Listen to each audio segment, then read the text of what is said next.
Hello friends, my name is Shivam from DevOps Schools and I will help you to enable your learning process in various technologies of DevOps, artificial intelligence, machine learning, big data and many more. This is our initiative to help you by sharing multiple tutorials and videos. And if you want any specific tutorials or any particular topic, then please do comment in the below comment section and I will help you with it. Also, please subscribe to our premium services on YouTube, which will give you access to more content and videos to enhance your knowledge about all these topics. Also, if you want me to help you with regards to the online trainings and classroom sessions by our qualified trainers, then please do write me at contact@devopsschool.com. Okay, I said you talked about reviewer in your previous last discussion. I just want you to Mhm. give me a scenario whereby maybe a security team is doing a code review for an application, let's say by Python or a Ruby or Go application before it being matched into a master branch. Okay, so I still am perhaps missing some of the things from whatever you are asking. You are talking about a review, right? So number one Yes, I said, is where does the security team comes to play in terms of code review when you are okay, using okay, yeah, that's what I'm hmm. asking. Okay, fine. So overall, as far as security team you are talking about, right? When he comes into picture as far as code in review is concerned, right? Yes, correct. Okay, yeah. So overall, it is related to it depends upon the application to application. As for example, let me give you an example. In my project that I'm currently working in, it is related to implementing, it is related to making your code more secured by having your credentials and accounts, non-personal account to EVA HashiCorp Vault. Yeah, so overall in this particular case, it is mandatory for all the development teams to have the implementation of HashiCorp Vault uh, in their code, and they will be not having their credential in config file. Uh, they will just put the placeholder of their credential in config file, and then through the API of HashiCorp Vault, they will be connecting and will be fetching the credentials from there. So this part of this code had security aspect involved in that, and you can say the security team is the stakeholder of this particular part of the code. So when the audit happens in these cases, then the code is audited. So in general, the answer to your question is that for day-to-day merge activity, security team per se is not involved as far as it is related to their code. Yes, overall, when we talk about the compliance perspective and they have to review the code in general, which is already in Git or repository, they can review it. But for checkout and all that, unless and until it is not directly associated with the security project in real life, I haven't seen example per se that specific security personnel is involved, and there may be there your case may be completely valid per se, that okay, there may be the cases when the for your code review, even for the merging request, there may be need of the security team involvement. But according to me, it depends upon that in those projects, security team as a team is the stakeholder, and they have to, and there is a kind of a mandate to make sure that these codes are getting reviewed by the security team. And one example I have provided, and there may be other example where maybe there is a security breach or data breach with one particular project, and and that led to the loss for the organization. In those cases, any kind of code merges has to go through the review by security team. So overall, these two things. I haven't seen it directly per se that having the security team reviewing it, but yes, I can think about this example where the code has the part of that that have to go through the security team because it is more prone towards either fault or it is so sensitive that it has to be reviewed from the security aspect as well. Does it answer the question? Okay, maybe I need to be specific. Where I'm actually going is in terms of developers not pushing or not embedding secret codes, like your putting in secret codes into their programming when they are writing their codes, like AWS secrets and all that. That's what I'm trying to explain. That's what I'm trying to ask. Sorry. Yeah, that's means you are correct. Means there may be the cases when the development practices has to be validated by the security team. Okay, so you can consider it as a part of audit in those cases that your whole code base will be audited from the security perspective, right? But it is a kind of very cumbersome from security team because they have to, in one organization overall there is one security team or two different, different kind of a security team there.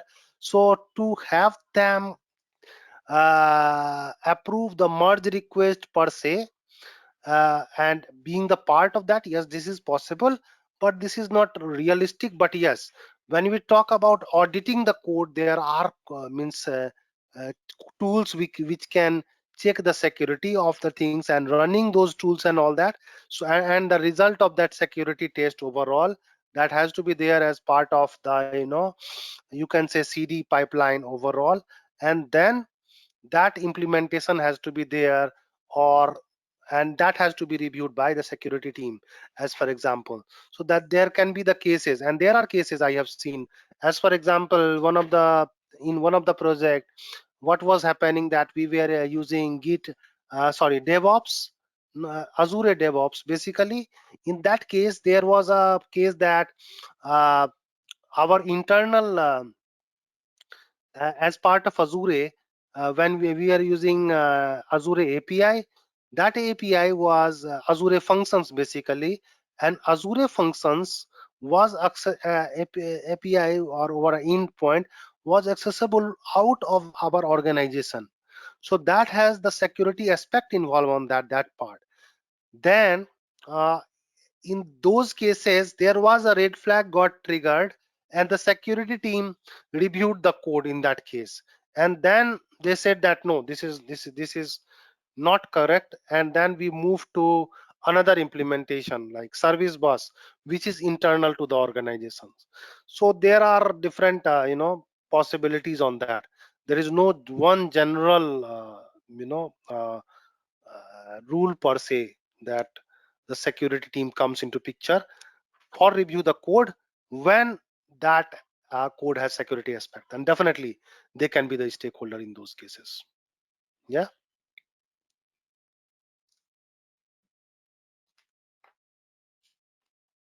All right, thanks. Okay, so let us move ahead further on that part. There was one discussion that one topic that was getting discussed is how to rebase a Git branch, right?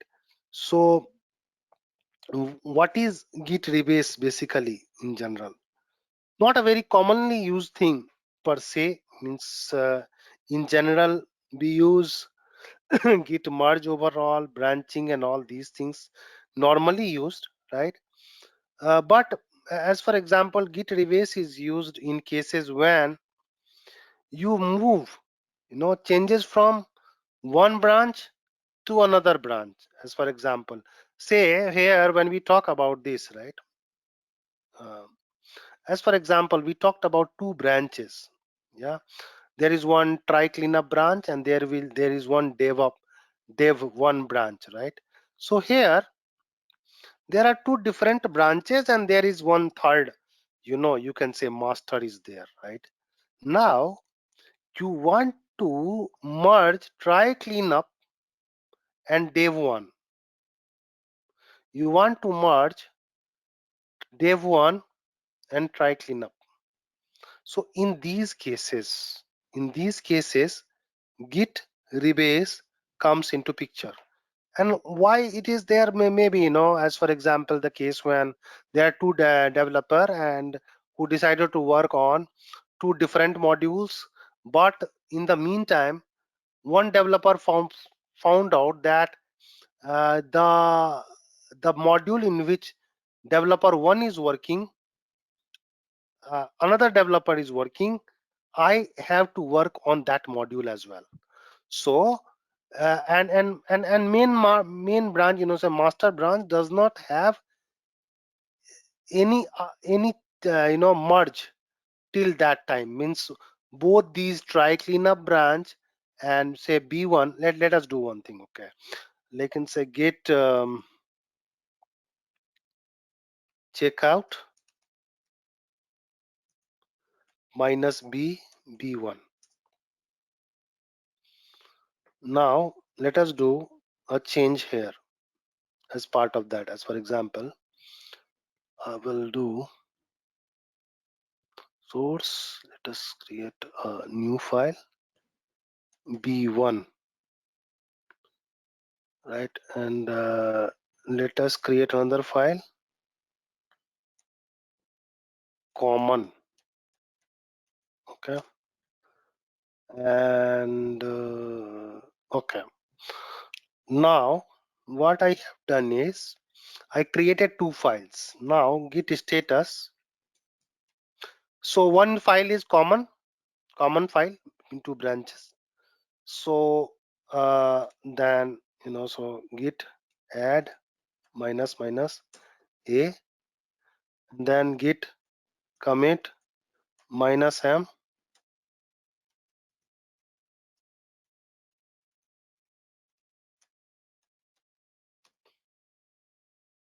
Okay,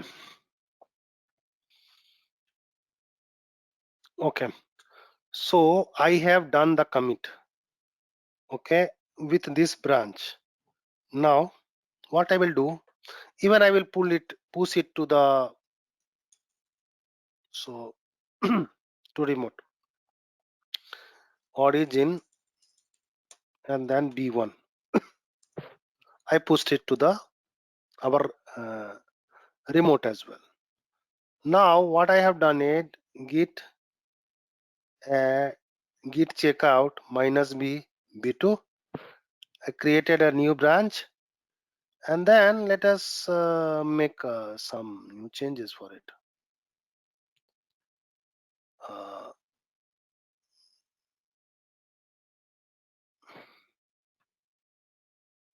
New branch, say b2,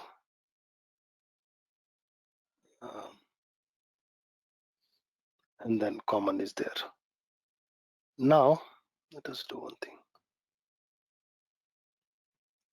Git okay, check out from here, git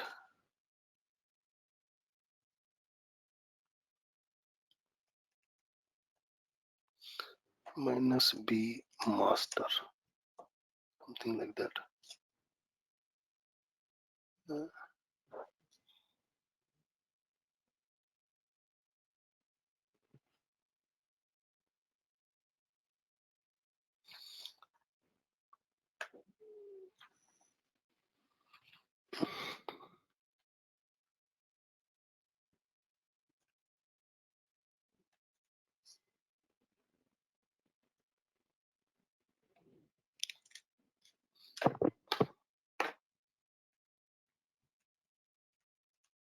Go to master first, then I want to create git checkout, because until I am into branch, it will create a branch out of that branch. So git checkout minus b, say b3 as for example. Now if I will go here, It will create, let us form B3 and remove B2. Let us remove B2 there.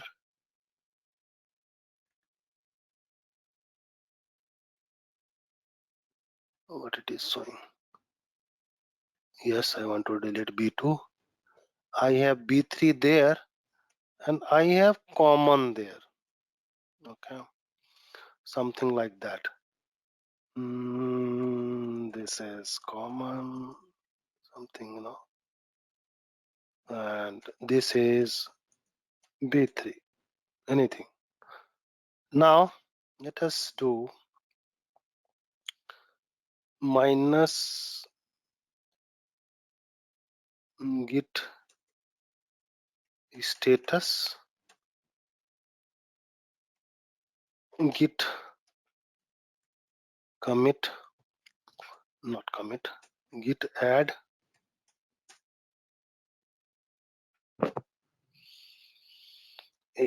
and then git commit minus m.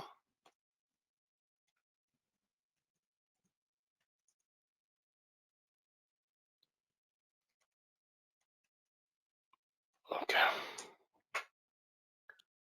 2 files created, 1 insertion and all that. Now let us push this as well.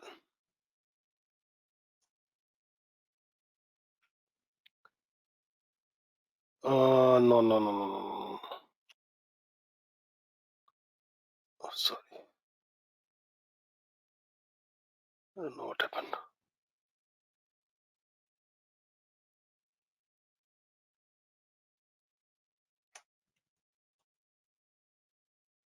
Git push minus u origin b3. Now, if you will see, there are, if you will go to DevOps school, there are different branches. One is B1, another is B3. B1 is post 4-minute back, B3 is post 5-minute back, something like that. So there are 2 different branches, and both these branches are working separately. Okay, now if you want to combine a series of commit, okay,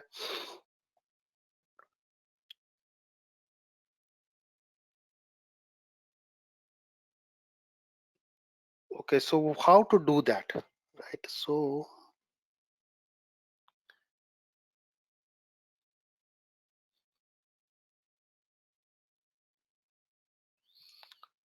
if you will do git rebase and then say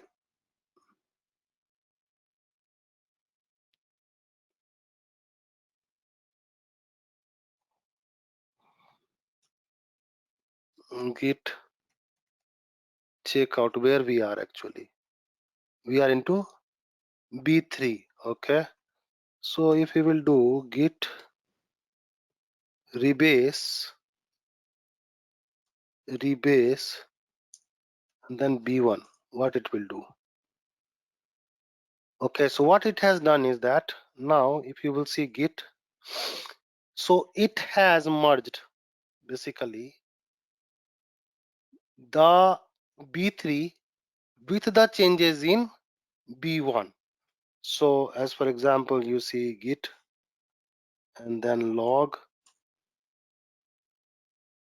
Yeah, so all the changes even for B1, because B3 is a new branch and B3 is a new one, there are no, all these commits are not there, but as part of rebase you are able to merge the changes, and then if you will do git push minus u origin and then B3, you see, so this is failed to push some references, something. Okay, saying trip of your current branch is behind. Okay, Okay, so let us do one thing. Git pull origin.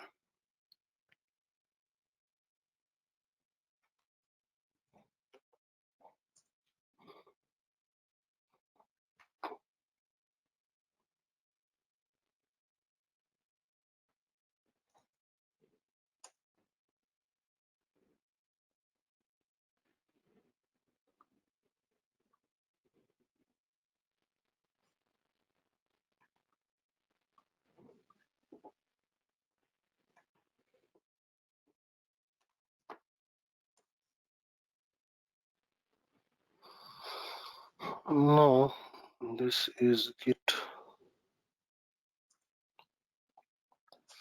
successfully rebased and updated this, and then if you will do git push, no, try again.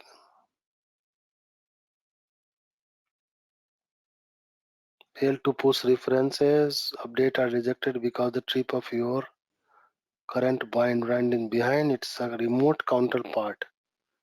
Git pull before see the note. Okay, let us do. Okay, maybe no, I have to do git status.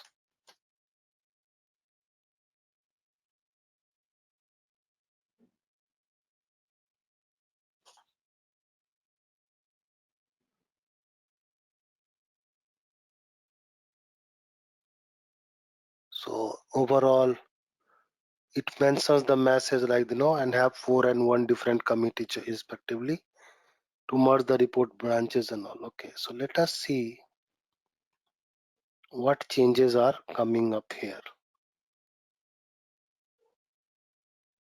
So there are 2 changes overall, and then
do one thing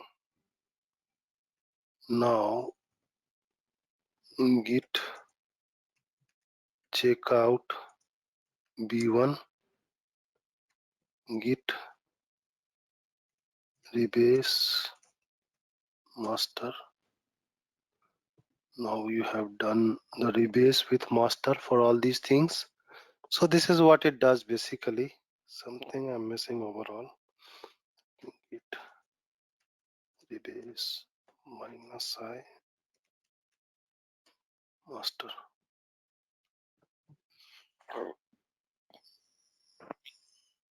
Changed in new branch, so all these whatever changes you have done, all these things will come, right? And there are commands there like p to pick, r to reword, e. Let us do one thing here.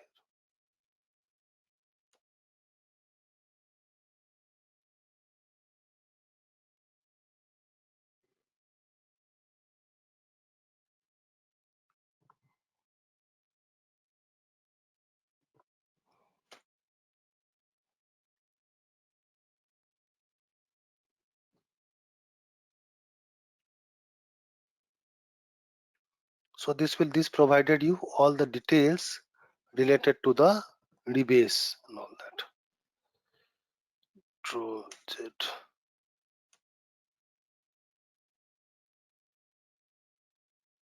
Where we are to move out.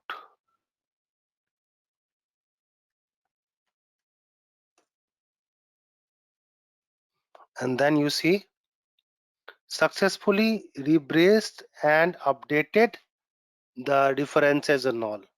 So now what we have done, the problem was first we need to rebase with master overall, and then closed all these, went to editor, and then the rebase is performed. Overall, conceptually, what what I want you to remember as far as rebase is concerned, not a very common thing per se, but yes, it's a mostly a kind of interview question per se. But normally this is what that happens when you are working on two different branches and you want to merge those branches together first. So in those cases the rebase is used. So when you want to do this particular thing. Okay, I haven't used rebase much on that, that's why I'm not that, but yes, overall that was the thing, that's what I have worked on in general. Okay, so next thing that I want to talk about is let me see if we have missed something.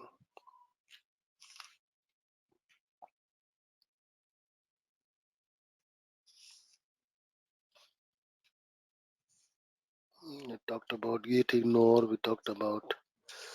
Okay, let us talk something about the GitHub using directly the GitHub part overall. What are there? What are the things that is there? Okay, so overall in GitHub, right? Profile is okay. That is something that you have overall, and in real world you may be part of different teams within that. So all those different things, your personal and all, whatever the different projects that you are part of, everything will come here as part of that, right? So this is your profile overall and your contribution per se. Your repositories are the different repositories that is part of that, so that we have seen the projects, right? So in your organization you are working on multiple projects, you can create a project and different team members will be part of that project per se, right? So you can create a project, and then this is a kind of still a kind of a beta version is in place, so overall for tracking purposes. Okay, repositories, fine. Repositories we have seen. You can create a repository from here. Yeah, and then as we have seen, there are two things here, right? One is public and one is private. As for example, let us see. So I have a repository, and as for example, this is student management system.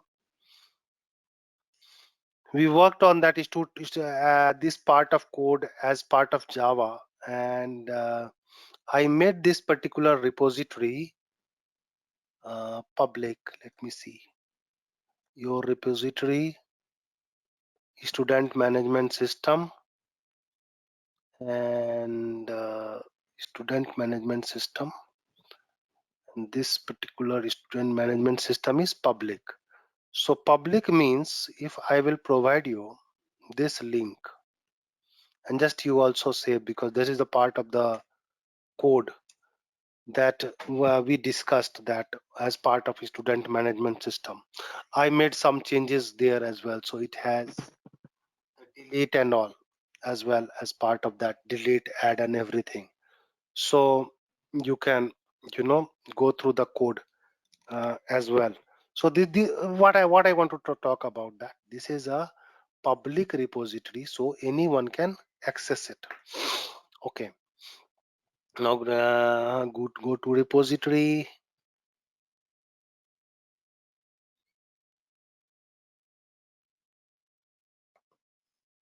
what else that is there?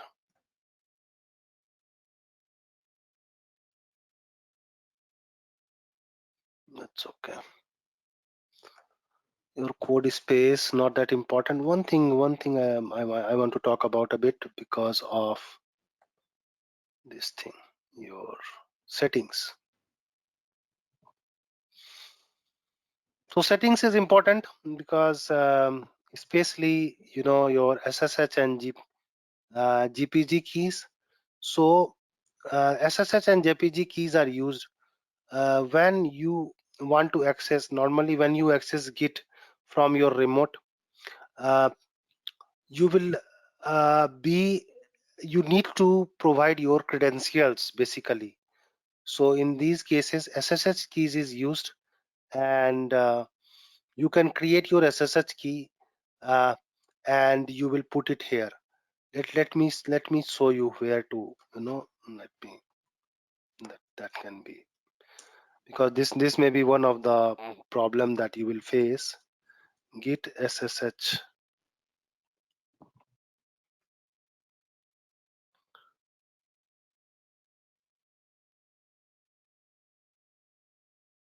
So this has the step of creating. So basically SSH keygen, you might have used it, but one of the authentication mechanism, when you have this setup, in that case you need this first, this SSH keygen, RSA and all. Or let me try, let us do one thing. Let us just run. I will not do any setup and all, but let us run it, because that can be one of the area where you may need to do some setup. So let me do.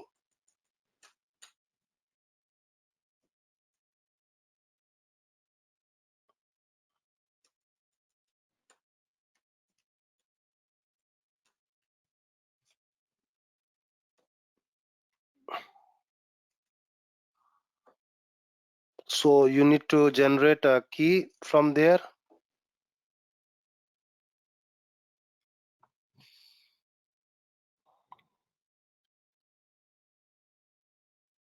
Enter file name, or else it will take the default, so don't do anything.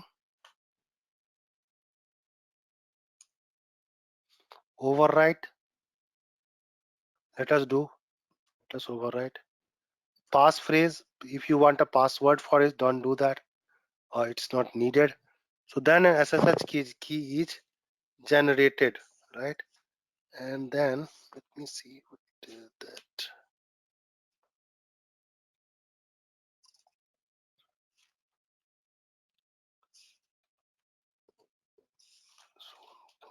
Right.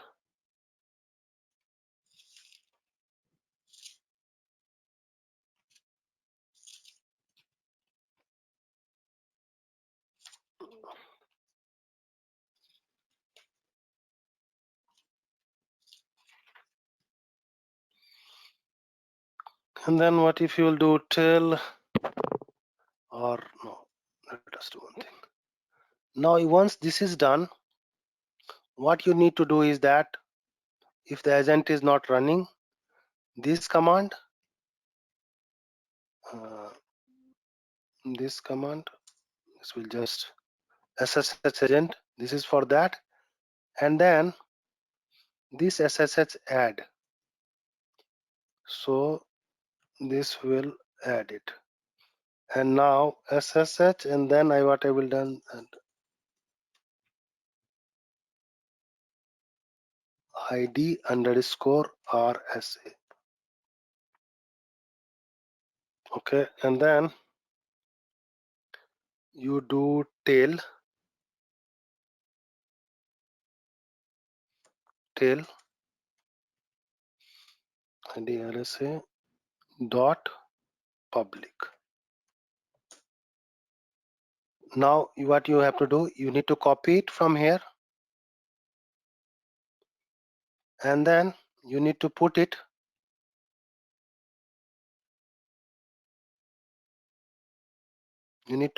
here. Okay, and then new SSH something, you know. So add SSH key. It will ask for your password.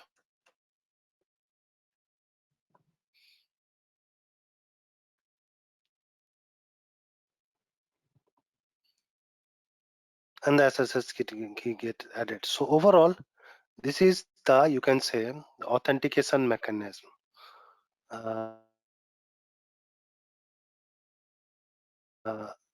to access Git lab or GitHub basically. Yeah, so this way you may not need to put your credentials every time you try to push. Otherwise, whenever you will try to push, you will face the challenge that either you need to put the credentials there, um, or you need an SSH key setup. If you have this setup, in that case, you don't need to put your credential every time. Okay, so your overall access will be verified based on that. Okay, repository default branch. So this is the default, different repositories, different branches. That's fine. Okay. What else? What else? What else? What else? What else? Okay. Let us check one more important concept. Let us go to DevOps basics. And what I want to do is that I want to fork.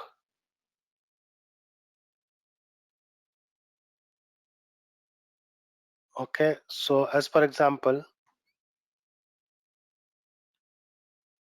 I want to fork a particular branch from there. So basically, again, this is a kind of branching, but it's more towards cloning it basically. So you can fork and then you can separately pull. So in case you do not have enough access, in those cases we use fork. So again, it creates a kind of, you know, branch, not exactly branch, a kind of a copy, and then you can pull from your fork. So in comparison to working directly from here, from the master and creating branch, the fork is most common option that is getting used.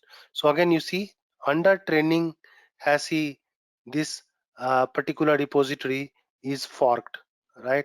So now you can, it's yours and you can work on that, and it is not a branch of that particular, you know, DevOps Academy. It's a separate thing as per example, but it has all those stuff there, all the latest code that is there, and then again you can push it from here as well. As for example,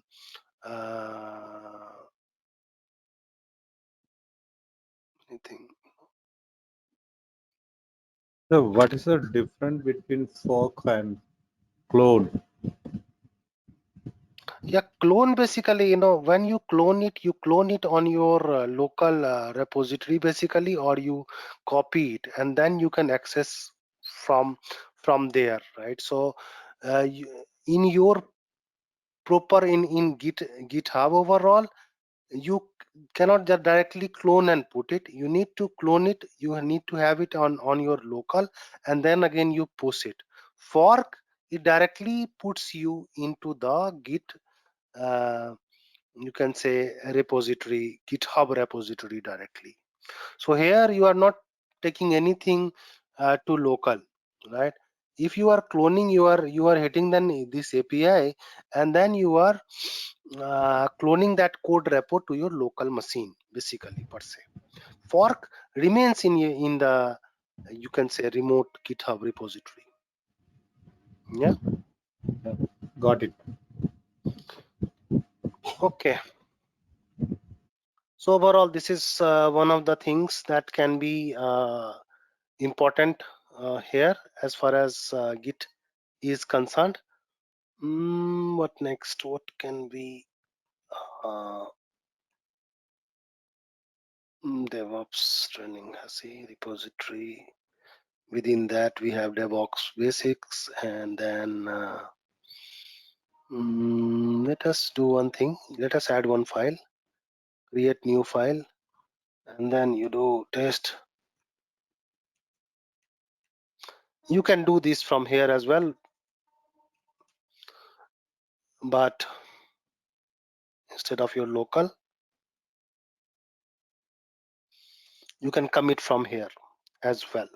Okay, commit directly to master branch, create a new branch for this commit, and then you can, you know, commit this to Kunja's master branch, and then these changes are committed, something like that. Okay, so you can, what I just wanted to say, that you can add files from here, you can upload files here as well. So for example, anything, you can directly choose your files from your repository. As for example, this file from my local, I can put and directly put to, instead of doing git push and all, you can directly have your file there to git, and then changes. And this can be done from the front end as well. Not a good practice though. Why? Because you are working on your basically code, and you are pushing from there. So why you will make changes directly in the git repository? This is a repo, right? So this is not a kind of integrated development environment. But as for example, say documentation and all, you can do it from here. Yeah. So yes, this is yeah, this provides you editor as well, so that you can make changes based on that. So and again, whenever you make changes from here, again you need to pull the latest changes when you are working on that particular uh, uh, your local systems and all. So overall, this is needed that your all systems are in sync. So overall best practice is that you are using your local to push the codes there, push the changes there. This has the wiki feature as well, so you can develop especially the code documentation and all. You can do it from uh, git directly into that. And normally the PDF and all the formats are not used basically.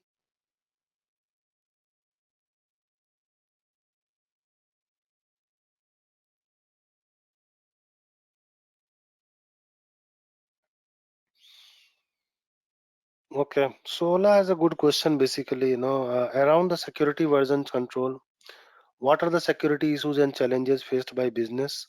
What are the solution from your perspective? SSH without using username and password. Yeah.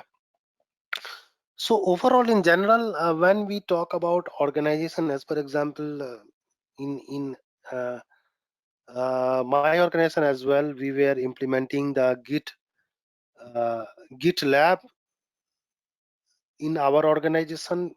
And what was done, like overall, all the accesses and all, it's like RBAC, role based access was granted to different users. And mostly, yes, SSH is still there, but access to the projects is kind of role based access. You need to request separately on that, and all those accesses to the projects and everything, so that it can be tracked overall. So from security aspects, uh, even if you have the SSH, yes, the way is same, right? You do SSH, or there is a pat token as well that is getting used. So these are the two mechanisms to access GitLab. But this SSH is the authentication mechanism. Authentication mechanism means you are able to hit GitLab. Okay, this is one thing. Or you are able to get the data from GitLab. You have that thing. But the next thing is that authorization mechanism. So different projects, as for example DevOps basic project, I want to limit the users for that particular project. So in you can say professional environment in organizations, though SSH is definitely considered as quite secured for authentication, not for authorization, but for security. You need to have proper RBAC model, and that has to be implemented separately. So in our case, in our organization, I was working on this GitLab implementation as architect there. So there was a RBAC implementation. A whole team was there, and still it is there, of around 30-40 team members who are working on the authorization aspect of that. And GitLab doesn't provide it automatically. You need to customize that whole thing based on your organization, based on your organization's policy. So answer to your question is, the authentication mechanism, yes, it can be limited, that is one thing, but as such is considered as quite uh, common thing. I haven't seen the cases when it is forced for SSH with password, but yes, this is a good practice and organization can enforce it. But mostly the focus I have seen on the perspective on that authorization front. I hope this answers this question. This is a good question though.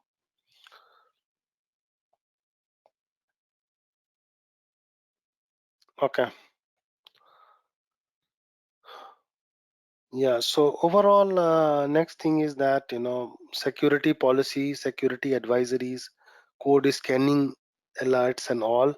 So these things, so you can, this perhaps, if Ola, you are working on the security aspect of that, this can be a useful place for you to look more on that. In particular, I haven't worked more on the security aspect on that. So yes, I cannot tell more detail, but this can be one of the area of interest for those guys who are working on the security. So you can do setup code scanning, and that can answer Ola some of the question. And there is a code analysis tools you can set up that within the code. So these tools will do the security analysis of that instead of individual doing the analysis of the code. So this setup, this can be done from GitLab. So overall, not the scope of this particular training, and I haven't also worked directly on this particular area, but yes, this can be one of the good starting point where you can set up the security policy for your organization per se. Yeah. Sorry, I don't know whether you can give us maybe like a resource, because I'm actually in that arena of the security team working in hand with the development, the DevOps engineer in my organization. So I don't know whether you can give some of us that are into the security arena a light on this in terms of for us to explore. Yeah. That I explained overall. That for that aspect, as far as DevOps is concerned, mostly it is the authorization part where the vulnerability is more, because there are, as for example, in my organization, there are 20,000 plus project teams, and uh, it is very important to avoid that one project team should not interfere in the activities of another one.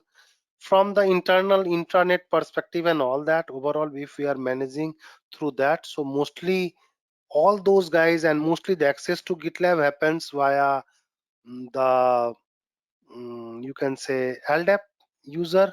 So overall, all these things are getting tracked and secured.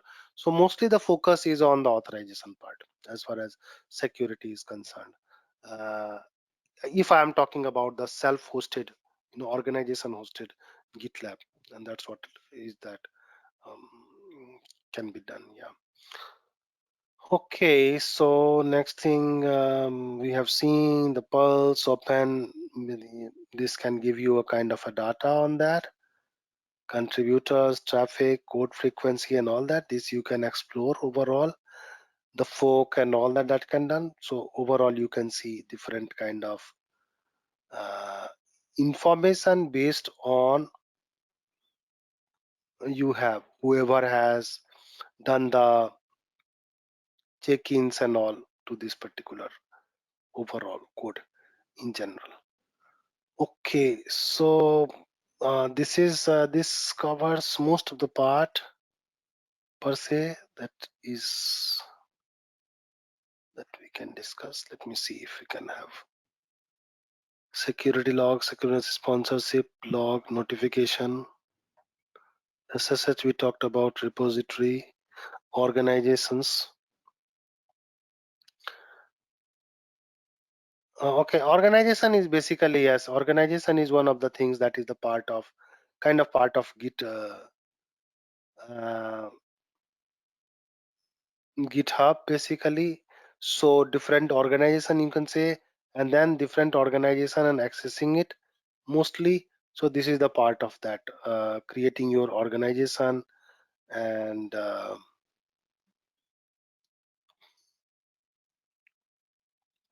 you can say in terms of our project overall, this is the project team, say RBAC GitLab. So basically it is your project team within the organization. Maybe I can provide it something that can be created and whatever, leave it. So overall you can create your organization and all, and your projects.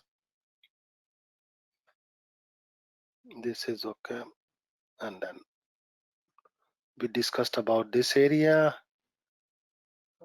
We almost covered different aspects of that. Okay, good for one particular session.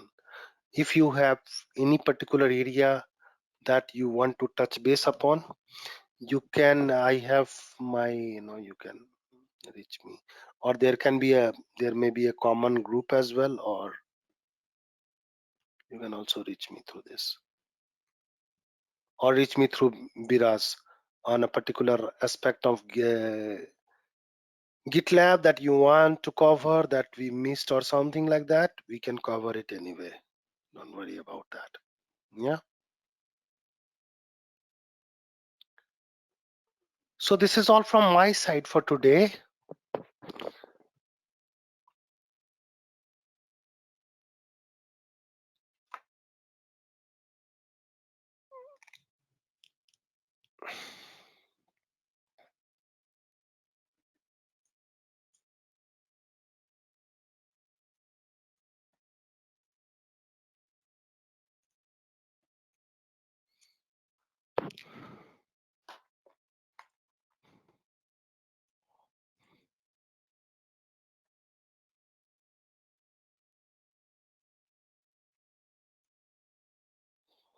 Common Git commands,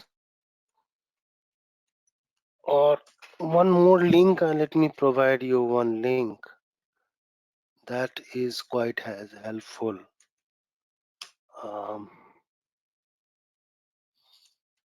Atlassian Git commands.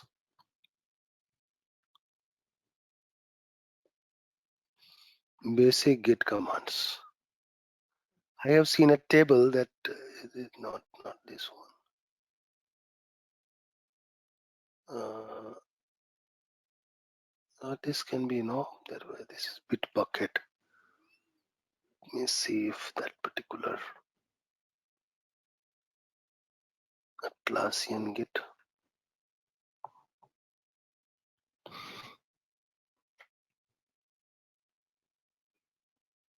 There used to be a table in tabular format.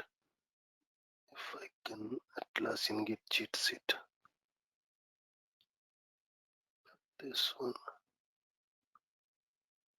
Yeah, this one.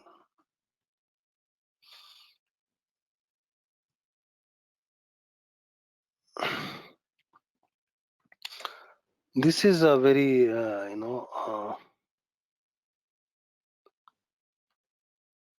Good. Any standard thing, mostly whatever you will work on, it will 99% of the cases you will be using these commands. We have used most of the commands, right? Git init, git clone, git config, git add, git commit, status, log, diff, you see. Then we haven't used this revert, but you can do revert, reset, and all, git clean. We have done the branching part. We have done the merge. We have done remote, pull, push, rebase. We have done. We haven't tried reflog. You can do the things that is there because there are. But overall, most of the commands you see, we have covered out of this. And this can be whatever I have seen, whatever I have experience I have as far as this is concerned. This is a good. No, no, sorry. This is I just sent wrong thing. Now I already sent you the link, so you can download this particular file, and this can be a good point. You just go and check and try with all these commands. Not much are there because this is the most of the things are covered overall. We have covered even git log, almost all the commands. We have covered config, almost all the command. Maybe it git diff we haven't covered, but you can try. Any difference, just you run the command and it will provide. Okay, and then replace and all. So and this will cover most of the part as far as your thing is concerned. Thanks for watching. Want to study further? Join our training programs today.